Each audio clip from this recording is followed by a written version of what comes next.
Yo les gars, Olewa Seija, ravi de vous retrouver sur cette vidéo Bleach Soul Resonance. Si t'es pas abonné, le like, l'abonnement et la clochette pour pas rater les prochains contenus. Si tout ça c'est bon, let's go. On va commencer avec les infos croustillantes. Déjà pour commencer, si t'es là pour les codes, c'est dans les commentaires et lâche le tien en même temps, ça fait plaisir. Et pour le reste, on est parti. 13 février les gars, vous allez pouvoir choisir un personnage permanent. Ok, donc moi je les ai personnellement tous. Mais pour quelqu'un qui n'a pas tous les persos du jeu, je trouve que c'est cool d'avoir un petit perso SSR perma. Ou comme des gens comme moi, on va à terme essayer de les doublonner et chercher à triplonner, avoir B6 partout. Donc moi je vais chercher Yorichi personnellement, je vous dirai après pourquoi. Mais voilà, donc ça c'est cool. Deuxième chose, le 16 février, vous aurez DTK ici, le 17, vous aurez DTK là-bas. Voilà, donc ça c'est cool. Je sais pas si ça sera DTK net ou hors taxe ou... ouais, non, je rigole. Est-ce que ça sera des tickets genre un par jour ou d'un coup? Mais je pense que ça sera d'un coup. N'hésitez pas à confirmer la source dans l'espace commentaire si vous avez plus d'infos. Mais ça c'est cool, c'est par rapport au nouvel an chinois. Hein, c'est vraiment cool d'avoir cet event et ces infos-là. Je sais que sur Genshin... on peut choisir une fois par an un perso perma. Ils l'ont mis récemment et bah là c'est la même chose et ça c'est plutôt cool. Le jeu est vraiment très généreux là-dessus. On a Zaraki qui est sorti, mais juste avant c'était Grimmjow qui était prévu. Voilà, par rapport aux sources, par rapport à ce que j'ai comme info. Sachant que c'est la Team Strike qui a le plus de besoins. Je pense très fortement que le prochain perso qui sortira sera un perso Strike.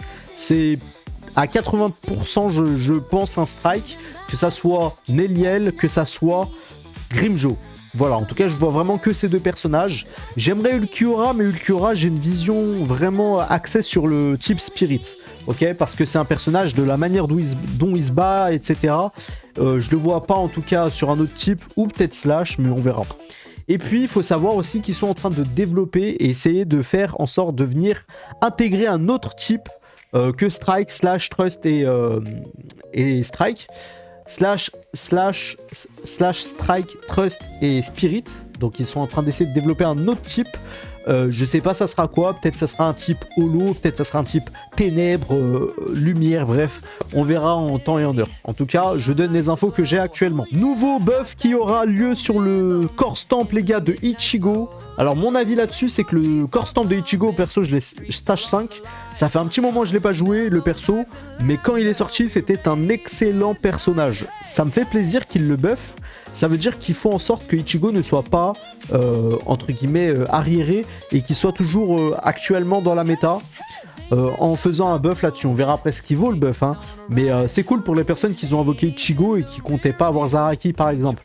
Ça veut dire que Ichigo sera forcément meilleur que ce qu'il est actuellement, sachant que c'est un buff, c'est pas un nerf. La news qui me fait vraiment kiffer les gars, et c'est pour ça que je fais une vidéo, c'est les nouveaux modes. Il va y avoir des nouveaux modes dans plein de sens différents. Nouveau mode coopération, parce que moi c'est pas un mode coopération pour moi, je veux un vrai mode coopération dans lequel je m'amuse et surtout où je vois mon allié. Là je suis en mode coop, là ça me fait kiffer. Et aussi donc d'autres modes de jeu où on sait pas encore, hein, il y aura probablement des combats aériens, etc. Bref, c'est des sources et c'est des choses qui sont en développement. Ça veut dire qu'on n'a pas d'infos, on n'a pas de visu. Ça sert à rien de parler plus que ça, mais au moins je vous transmets l'info. Au niveau du Trial Tower, je l'ai dit dans la précédente vidéo, je suis trop refait par rapport aux améliorations. Là, j'ai l'impression d'avoir un vrai mode de jeu qui me challenge. Il y a aussi, en parlant de ça, la guilde qui va avoir un nouveau mode. Et pareil, hein, je disais que la guilde, pour moi, à l'heure actuelle, j'ai pas envie de me la tuer. Je reviens sur certains commentaires qui me disaient « Ouais, non mais frère, t'es là, tu parles de challenge alors que si tu tryhard, t'as des titres que personne d'autre a. Mais moi, je tryharderai pas pour un titre. Moi, je veux m'amuser sur le mode. C'est pas mon but de tryhard pour avoir un titre et flex. Je veux m'amuser, c'est tout. Au niveau du roadster, les gars, je trouve qu'on est quand même plutôt pas mal. Hein. Le jeu, il évolue bien. Il y a pas mal de grosses têtes d'affiches hein, qu'ils ont sorti récemment. On verra ce que ça vaut s'ils mettent un alien en tactique, sachant que c'est pas un perso hype. Par contre, s'ils mettent un Grimmjow Strike, là, ça sera la classe. Parce que Grimmjow, c'est quand même un personnage qui est très attendu. On verra comment ils vont gérer ça, mais je leur fais 100% confiance. En termes de sortie de personnage, design et animation, etc., c'est un sans faute. Honnêtement, pour moi, les persos sont plutôt réussis. C'est joli, c'est agréable à voir. Après, le gameplay, les kits, etc., ça se débat, on peut toujours en parler. C'est fort probable aussi qu'on a de nouvelles tenues qui vont arriver. Donc là, on a celle de Ichida cravate et celle de Ichigo Kurosaki. Donc c'est des persos que tout le monde a, c'est cool. Est-ce qu'ils vont partir sur des persos perma avec des tenues gratuites avec les events, ou est-ce qu'ils vont prendre le choix de faire des tenues encore plus travaillées et faire des tenues payantes sur des persos payants aussi ou limités entre guillemets.